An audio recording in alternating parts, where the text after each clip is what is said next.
అంటే ఆశ్చర్యకరం, బాధాకరం.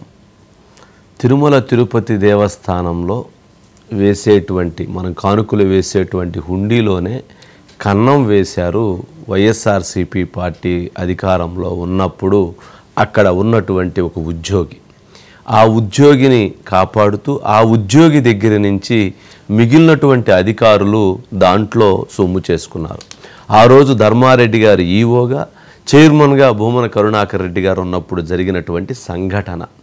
మరి అంత దారుణమైనటువంటి ఆ సంఘటనలో 100 కోట్ల రూపాయలకు పైగా అతను దోచేశాడనేటువంటి అభియోగాలు వస్తే అతనిని ఆ కేసుని రాజీ చేసి లోక్ అదాలత్లో కేసును కొట్టివేసి అతను ఎక్కడైతే తిరుమల హుండీలో దోచుకున్నటువంటి సొమ్ముని తీసుకొని వెళ్ళి అతను ఆ సొమ్ముని వీళ్ళందరూ కూడా పంచుకొని మిగిలినటువంటిది కొంత గొప్ప దాన్ని మరలా టీటీడీకి ఇప్పించారు. ఇక వాళ్ళ పనితనం గురించి, వాళ్ళ యొక్క సమర్థత గురించి మనం మాట్లాడుకోవటం, ప్రజలకు అది తెలియజేయటం అనేటువంటిది బాధాకరమైనటువంటి అంశం. వచ్చారా భానుప్రకాష్ రెడ్డి గారు? అయితే ఇలాంటి ఇష్యూలో, ఇంత పెద్ద సంఘటనలో మరి ఏ అధికారులు దీన్ని రాజీ కుదిర్చారు? ఏ అధికారులకి ఈ పరకామణి దొంగలించినటువంటి రవికుమార్ డబ్బుని పంచుకున్నారు? అసలు రవికుమార్ బతికున్నాడో లేదో అనేటువంటి చర్చ కూడా జరిగింది. తర్వాత అతను చంపేశారేమో అనేటువంటి చర్చ కూడా జరిగింది. మరి అలాంటి ఒక అంత క్రైమ్ చేస్తే ఆ క్రైమ్లో అది సెటిల్ చేసి వాళ్ళ పేరు మీద ఆస్తులు రాయించుకొని కొద్దిగా దేవుడికి ఇచ్చి మళ్ళీ పాప మీద తగిలిద్దాం అన్నటువంటి కొంచెం దేవుడికి ఇచ్చి మిగిలింది పంచుకొని గప్చిప్ అన్నట్లుగా దాంకున్నారనంటే వాళ్ళని ఏమనాలి?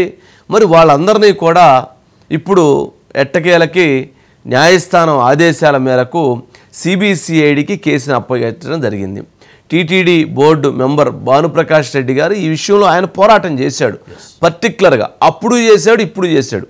ఈ సందర్భంగా గుర్తుంటే ప్రేక్షకులకి, మనం తిరుమల వెళ్ళి తిరుమల కొండపై ఏం జరిగింది, ఏం జరుగుతుంది అనేటువంటిది మనం డిబేట్ పెడితే ఆ డిబేట్లో కూడా ఈ సబ్జెక్టు మీదే భానుప్రకాష్ రెడ్డి గారు ఆ రోజు ఆధారాలతో సహా బయటకు పెట్టి ఒక సంచలనమైనటువంటి అంశాన్ని ఆ రోజు చర్చకి తీసుకొచ్చారు. మరి అటువంటి సంఘటన ఆ రోజు చోటు చేసుకుంది. మరి ఇప్పుడు చూస్తే ఎంతటి బాధాకరం, ఎంతటి దుర్మార్గం. మరి ఇప్పుడు దానిపైన న్యాయస్థానం ఆదేశాలను ఇవ్వటం జరిగింది. మరి ఇప్పుడు అసలు దొంగలు, ఇతను కల్తీ దొంగ ఎవరు? ఆ రవికుమార్ అనే అతను. ఈ కల్తీ దొంగకు మించినటువంటి కల్తీ దొంగలు, ఇతనే హుండీకి కన్నం వేస్తే ఇతని దగ్గర కన్నం వేసి రాయించుకున్నటువంటి అసలు దొంగలు ఇప్పుడు బయటకు వస్తారు. అంటే ఇప్పుడు వరకు ఆ పుట్టలో దాంకొని ఉన్నారనమాట. ఆ పుట్టలో దాంకున్నటువంటి వాళ్ళందరినీ చిన్నంగా ఇప్పుడు పట్టి బయటికి లాగి తలా ఒకటి గట్టిగా వేయాలన్నమాట. ఎందుకు వేయాలంటే అదేంటి, మన సొమ్ము మనం దేవుడి కోసం మనం వేసిన దాన్ని అటు చూడండి ఎట్లా పెట్టుకుంటున్నాడో లోపల అతను మనం చెప్పాము ఆ రోజు చెబితే జనం ఉన్న చాలామంది ఇదేంటి ఇది ఎట్లా జరిగిద్ది అన్నారు.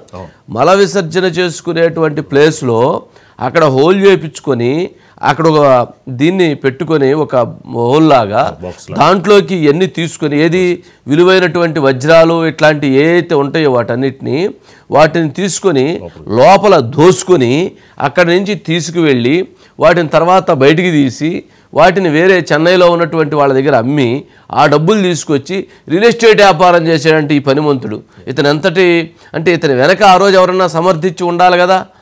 అప్పుడు అక్కడ ఉన్నటువంటి ఒక ఆఫీసర్కి అనుమానం వచ్చి ఏంట్రా రోజు ఇక్కడ ఏదో జరుగుతుందనేటువంటి అనుమానంతో అతను జాగ్రత్తగా వెళ్ళేటువంటి క్రమంలో అతను పట్టుకొని 2 కాళ్ళు ఇట్లా పక్కకి తీస్తే టపా బండి అట. అప్పుడు అతను అరెస్ట్ చేసి పోలీస్ స్టేషన్ పంపిస్తే పోలీస్ స్టేషన్లో పెద్దల పంచాయతీ చేసి ఏది దీనికి ఎవరు అప్పుడున్నటువంటి అధికారులు అంటే మరి భూమన కరుణాకర్ రెడ్డి గారి తెలవకుండా జరిగిందా? మరి చైర్మన్గా ఉన్నటువంటి భూమన కరుణాకర్ రెడ్డి గారు దాన్ని ఎందుకు ఊరుకున్నారు? మరి అతి మేధావైనటువంటి ధర్మారెడ్డి గారు ఎందుకు ఊరుకున్నారు? మరి అతి మేధావైనటువంటి ధర్మారెడ్డి గారు దీన్ని ఎందుకు ఉపేక్షించారు? మరి భూమన కరుణాకర్ రెడ్డి గారు ధర్మారెడ్డి గారు కలిసి పంచుకున్నారు ఈ పంచాయతీని. మరి తెలిసి ఊరుకున్నారా? తెలిసి చేస్తే తప్పే కదా. మరి ఆ చర్యలు తీసుకోకుండా దాన్ని తప్పించారంటే నేరవే కదా. మర్డర్ చేస్తున్నటువంటి వ్యక్తిని ఆపాలి, మర్డర్ చేస్తే శిక్షించాలి. అంతేగాని మర్డర్ చేసినటువంటి తప్పించారనంటే ఈ దొంగతనం చేయించడంలో లేదా ఈ మర్డర్ చేయించడంలో వీళ్ళ పాత్ర ఎంత? అన్నది ప్రజల ముందు ఉన్నటువంటి ప్రశ్న. వీటికి చాలా సమాధానాలు రావాలి, చాలా క్లారిటీగా డిస్కషన్ జరగాల్సిన అంశం ఉంది. ఇందులో లడ్డూ కల్తీ అండి, అన్నప్రసాదం సంబంధించి దాన్ని కూడా భ్రష్టు పట్టించారండి. ఒక హిందువుల మనోభావాల్ని ఆడుకుంటూ మరి భక్తులు ఏదైతే హుండీలో వేశారో ఆ డబ్బులు కూడా వీళ్ళు పంచుకోవడం ఏంటండి?